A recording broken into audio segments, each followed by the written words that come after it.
Graça e paz, cumprimento a todos com a paz do Senhor, espero que todos estejam bem. E nós vamos hoje para a nona ministração desse projeto A Arca, né, que tem como base alcançar as famílias, alcançar os nossos entes queridos, que a graça de Deus, a misericórdia de Deus possa alcançá-los. E para isso nós estamos aí nos empenhando em 21 dias de jejum, de oração e de ministração da palavra que vem acerca do Senhor. Amém? Então a mensagem de hoje ela tem como tema: a minha casa será bênção. E quem é que não almeja, né, uma casa abençoada? Qual é a pessoa que não deseja ter uma casa abençoada, uma família abençoada, um lar abençoado? E para essa ministração de hoje, nós vamos utilizar como referência Isaías 32:18. Apenas esse capítulo, com esse versículo, né? E ele diz o seguinte: meu povo viverá em paz, tranquilo em seu lar, terá descanso e terá segurança. Então a mensagem é essa de hoje, e aí nós vamos falar de dois objetivos. O primeiro, as bênçãos que normalmente uma família ela almeja alcançar, ela tem o desejo de alcançar, e o que nós temos que fazer diante de Deus, o que Deus espera que façamos para que essas bênçãos sejam alcançadas. Então é sobre esses dois pontos, essas duas vertentes que nós iremos tratar hoje. E aí a gente começa fazendo a seguinte reflexão, né? O que é ser uma casa de bênção? O que é ter bênção na minha casa? Muitas vezes eu posso pensar, posso almejar, mas não compreender. Quando eu digo, eu queria que a minha casa ela fosse uma bênção, a minha família fosse uma bênção. O que significa a palavra bênção, né? Ela tem a ver com felicidade e proteção. Então, um lar abençoado, uma família abençoada, é um lar onde se tem alegria, felicidade e onde se tem a proteção divina. E quem que não quer, né? Um lar abençoado, uma família alegre, debaixo das bênçãos de Deus, do cuidado de Deus, todos nós almejamos. E aí, a gente também se refere muito à família, né? Minha família é um pedaço do céu, minha família é algo especial, né? E aí, quando a gente fala pedaço do céu, algo especial, a gente está se referindo à perfeição, a um paraíso. Quando a gente fala pedaço do céu, normalmente o que a gente pensa, né? Quando nós nos referimos ao céu? Um lugar de paz, de tranquilidade, de alívio, de sensação de perfeição, aquilo que é perfeito, aquilo que é um paraíso que todos nós almejamos. Então, família é algo muito especial. E quando a gente trata da família, nós queremos o melhor para a nossa casa. Nós queremos o melhor para o nosso lar, almejamos o melhor para os nossos entes queridos. Então, além da gente querer ter um lar abençoado, um lar de alegria e de proteção, nós queremos tudo aquilo que Deus tem de melhor para nos oferecer. Paz, alegria, saúde, prosperidade, união, são todos os complementos aí para uma família ser de fato abençoada. E ser uma casa de milagre e de oração, né? O que é uma casa de milagre? Primeiro, vamos entender o milagre. Milagre é algo de diferente que acontece conosco. Algo que acontece em nossa vida e que humanamente seria impossível de acontecer. Algo diferente, que foge da realidade. Foge do normal, foge do real. Então, quando a gente fala que almejamos uma casa de milagre, que na minha casa aconteça milagre, eu quero que aconteça coisas que são humanamente impossíveis de acontecer, mas que nós sabemos que para Deus não há impossíveis, para Ele tudo é possível. Um lugar de oração. Quantos de nós pensamos, sonhamos com esse dia? O nosso lar ali, todos orando, todos buscando a presença de Deus, porque não há outro caminho. A palavra de Deus fala que o caminho ele é estreito, ele é difícil, mas o caminho da salvação é esse. É através do nosso relacionamento com Deus. E começa pela oração, né? O item principal é a oração. É o eu me relacionar com Deus. Então, todos nós almejamos uma casa assim, né? Aonde os nossos entes queridos eles estejam aos pés do Senhor, aonde eles estejam no centro na vontade de Deus, ali em comunhão com Deus, em um espírito de oração. Então é o que nós almejamos para nossa casa. São possíveis de acontecer? São, sim. São bênçãos, são milagres possíveis de acontecer. Na Bíblia nós temos vários testemunhos acerca disso, né? Várias parábolas, várias passagens bíblicas que tratam acerca disso, mas também no nosso dia a dia nós temos testemunho. Se realizarmos um culto para testemunhar, para cada irmão dar um testemunho, dois testemunhos do que ele já viveu dentro da família, dentro do lar, nós veremos muitos testemunhos acerca disso.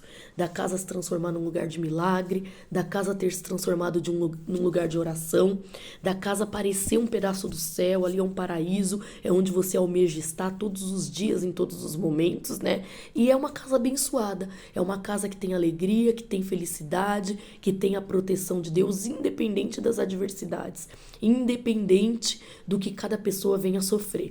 E aí hoje nós vamos também refletir um pouquinho sobre o que Deus espera de nós para que isso se torne real, para que Ele possa agir, para que Ele possa liberar as bênçãos dele sobre a nossa vida.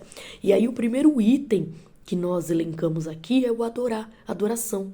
É prestar culto a Deus, né? E quando a gente fala de adoração, a primeira lembrança que vem, que nos traz à mente, que a nossa mente nos traz, né? É a questão do louvor, da adoração através do louvor. E a adoração, ela não se resume só ao louvor cantado. A adoração vai muito além do que um louvor. A adoração é estilo de vida. É eu entender, compreender a palavra de Deus e tentar andar no caminho dela. Tem muitas situações nós não iremos sentir a presença de Deus. Nós não vamos ouvir Deus falar conosco. Mas o importante é que eu estou no caminho de Deus. Eu estou ali não negligindo, não negligenciando, a imagem de Deus, mas eu estou ali o tempo inteiro servindo e adorando a Deus, independente da estação do ano, independente de como a minha vida se encontra. Eu tenho que entender que Deus, ele não é um passatempo, ele não está presente somente nos momentos de alegria, ou então ele está presente somente nos momentos de tristeza, mas eu tenho que entender que Deus é um estilo de vida. Eu vivo com ele todos os dias da minha vida, independente do tempo, do clima, da estação ou da situação. Então, adorar a Deus vai muito além do que cantar um louvor. Adorar a Deus são atitudes, é eu não corromper a minha vida cristã, é eu não envergonhar o evangelho, é eu vir e estar nessa terra fazendo aquilo qual Deus me ordenou, que é ir ao mundo, pregar o evangelho, amar o próximo como a mim mesmo, e tudo isso faz parte da adoração a Deus. Então, se nós queremos um lar abençoado, uma família abençoada, queremos milagres na nossa casa, queremos prodígios, maravilhas, nós temos que pensar todos os dias, eu estou adorando a Deus? Eu estou fazendo aquilo que agrada a Deus? Aí o segundo item, exaltar o único Deus verdadeiro e fiel. E por que a gente toca nesse assunto? Porque tem idolatria. A gente vive um mundo de idolatria. E a idolatria que nós vivemos hoje, ela não se resume só a imagens. Tem pessoas que idolatram o dinheiro, outros que idolatram outras pessoas, cantores, outros que se resumem à idolatria da imagem. Na verdade, a idolatria nada mais é do que qualquer coisa que você coloca no lugar de Deus, acima de Deus. A nossa vida, nós só temos um único Deus, nós só temos que servir ao único Deus. É aquele que é fiel, é justo, é verdadeiro, é aquele que criou os céus, criou a terra. Não existe outro Deus além do Deus Todo-Poderoso. Existem deuses, esses deuses vão tentar a vida inteira corromper o povo, porque o diabo veio para roubar, matar e destruir. Mas Deus veio para dar vida e vida em abundância. Então, nós temos que entender que não existe um outro Deus. O nosso Deus é o Deus poderoso, é o Deus que nós servimos, é o Deus verdadeiro, é o Deus fiel, é o Deus que está com você em momentos bons, mas também está em momentos ruins. É aquele que não te desampara, é aquele que não vira as costas para você. Esse é o Deus verdadeiro, é o Deus que nós servimos. E aí eu tenho que ver se em alguma área da minha vida eu estou tendo a idolatria. Às vezes é imperceptível, é aleatório. Nós temos atitudes e agimos de forma que a gente tá difícil hoje, né? Que nós recusamos a Deus, né? Negligenciamos, saiu. Que nós negligenciamos a Deus, nós omitimos a Deus e nós vangloriamos outras situações. Então, é como eu falei, a idolatria ela pode aparecer de diversas formas. Não é somente imagens, adoração a santos. Eu posso idolatrar um amigo, eu posso idolatrar o dinheiro, A minha vida se resume no dinheiro. Quando eu tenho dinheiro, eu tô bem. Quando eu não tenho, eu tô mal. A idolatria, ela pode ser de vícios, de manias, né? De situações aonde sempre eu vou colocar aquela situação ou aquela pessoa acima de Deus na minha vida.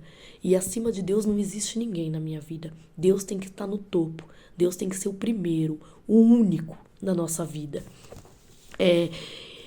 E a gente precisa desejar que o Espírito Santo habite conosco, que o Espírito Santo venha permanecer conosco, né? Que o Espírito Santo de Deus, ele tenha prazer em permanecer na nossa vida, prazer em permanecer na nossa casa, que é o nosso coração. E para isso eu quero ler Lucas 11:13. O Pai dará o Espírito Santo a quem pedir. Então, aquele que não se sente cheio do Espírito Santo, ele precisa pedir, ele precisa colocar isso em oração, ele precisa orar e falar: Senhor, eu necessito do Teu Espírito Santo, porque é o Espírito Santo que vai consolar, é o Espírito Santo que vai direcionar, é o Espírito Santo que vai estar conosco o tempo todo. A palavra de Deus fala que quando Jesus ele esteve aqui os 40 dias na terra, ele falou: eu vou, mas eu deixo contigo o meu Espírito Santo, vocês não vão estar só. E tem pessoas andando sozinhas, tem pessoas que são cristãs, mas elas não tiveram ainda a experiência de provar do Espírito Santo de Deus, né? Aquele que cuida, que protege, que zela. Então nós precisamos pedir que o Espírito Santo venha fazer morada dentro de nós. Nós precisamos orar pela nossa casa, precisamos orar pelo nosso lar, orar pela nossa família, atrair a presença de Deus para dentro da nossa casa, para dentro do nosso lar, né? Para os nossos entes queridos. Questão de ter prosperidade. Tem pessoas que pedem, mas ela pede errado a Deus, porque ela pede aquilo que ela quer, que ela deseja. E nós temos que pedir para Deus sempre fazer o melhor na nossa vida. Só Ele sabe o que é melhor para nossas vidas. Muitas vezes nós estamos pedindo algo que Deus ele não fez e Ele jamais fará. E Ele não vai fazer por quê? Porque assim como um pai conhece o filho e sabe o que é bom e o que é ruim, Deus nos conhece. E Ele sabe aquilo que vai acrescentar na nossa vida e aquilo que vai atrapalhar a nossa vida com Ele. E a nossa caminhada também cristã. Então eu tenho que pedir para Deus, mas saber pedir. Não é seja feita a minha vontade, é seja feita a tua vontade. E eu tenho que entender, uma vez que eu estou no centro da vontade de Deus, uma vez que eu estou servindo a Deus, uma vez que eu estou com a minha vida correta, o que acontecer comigo foi a vontade de Deus. Era o que Deus tinha para minha vida. Talvez hoje, nesse momento, nós não vamos entender, mas futuramente nós entenderemos. É como uma criança, você explicar os perigos do mundo, o perigo de uma faca, o perigo de ficar sozinha, o perigo de cair e se machucar. Para uma criança é difícil compreender, porque ela só quer brincar, ela só quer se divertir. Mas futuramente, quando ela crescer, ela vai entender. Poxa, minha mãe falava isso comigo, o meu pai falava aquilo que era para o meu bem. Então assim Deus faz conosco também. Hoje a gente não entende, nós não entendemos o porquê que muitas vezes nós estamos buscando por algo, nós não temos resposta da parte de Deus, ou nós já temos a resposta de Deus e a resposta dele é não, não fará. Deus ele não vai nos enganar, ele não age na dúvida. Deus é certeza. Então você vai sentir quando for a resposta de Deus para a tua vida. E independente de como seja a resposta, nós temos que confiar no Senhor, depositar nossa fé no Senhor e saber que Ele não está fazendo nada de mal. E uma vida, né? Nós temos que ter uma vida cristã. Nós temos que ter uma caminhada, nós temos que deixar marcas cristãs, nós temos que dizer ao mundo, não com palavras, mas com atitudes, que nós servimos a esse Deus, que nós temos um Deus que nós amamos, né? Nós temos que ser percebidos.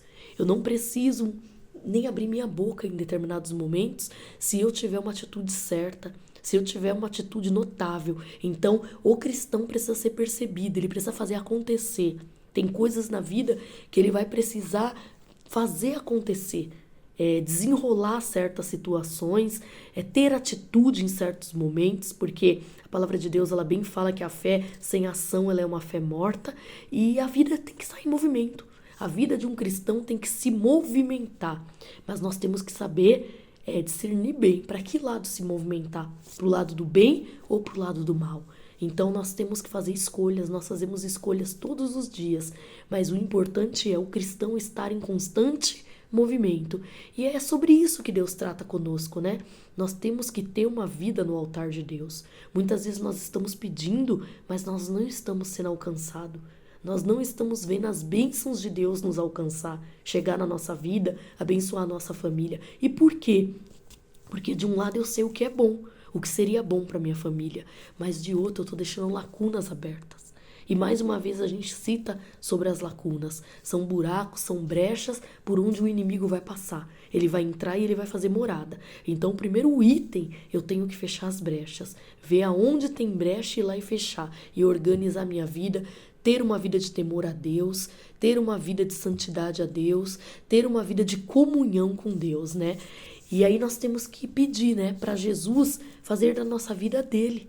Que Deus venha tratar com a nossa vida. Tem coisas que nós não vamos conseguir sozinhos. Tem coisa que a força humana não vai resolver. São brigas e guerras, batalhas espirituais. E quando eu entro numa guerra, uma batalha espiritual, eu tenho que pedir a ajuda de Jesus. Eu tenho que orar, eu tenho que interceder, eu tenho que buscar a presença de Deus para minha vida, para que através de mim ele venha agir, ele venha pleitear e ele venha ganhar essa luta e essa batalha. Eu tenho que permanecer na minha casa e não mais sair, porque se a casa estiver vazia, teremos um problema sério. Então eu tenho que assumir a minha família. E quantos hoje querem assumir uma família? Quantos querem ter a responsabilidade? E quando eu digo assumir a família, eu tô falando no campo espiritual. Tem pessoas que estão participando desse projeto, desse propósito, que ele está sozinho, que ele é o único da casa que ora, ele é o único que busca, ele é o único que acredita em Deus, ele é o único que confia no Senhor, e ele vai representar essa casa. A casa não vai poder ficar vazia. Ele vai precisar estar ali orando, intercedendo, sendo aquela gotinha que pinga dia após dia. E no tempo certo, Deus fará todas as coisas. Então essa é a mensagem que Deus tem para o nosso coração hoje, no dia de hoje, na nona ministração acerca do projeto Arca, e que isso venha ficar guardado na mente, no nosso coração, que a gente precisa estar em constante movimento, que nós precisamos adorar a Deus, que nós precisamos exaltar a Deus, ao único Deus. Nós não temos que ter outro Deus na nossa vida a não ser esse. Nós temos que interceder, buscar pelo Espírito Santo, para que ele venha encher a nossa casa, o nosso lar. Nós temos que pensar na prosperidade, mas pensar de uma forma concreta, de uma forma sadia, que a prosperidade não é ter tudo, é tudo ir bem. E tem gente que confunde tudo ir bem com ter tudo. Nem sempre Deus vai dar aquilo que eu quero, mas o mais importante é que tudo aconteça bem, tudo vá bem na minha vida, né? Então essa é a mensagem de hoje. Espero que vocês venham refletir, guardá-las no coração e fiquem com Deus. Até amanhã.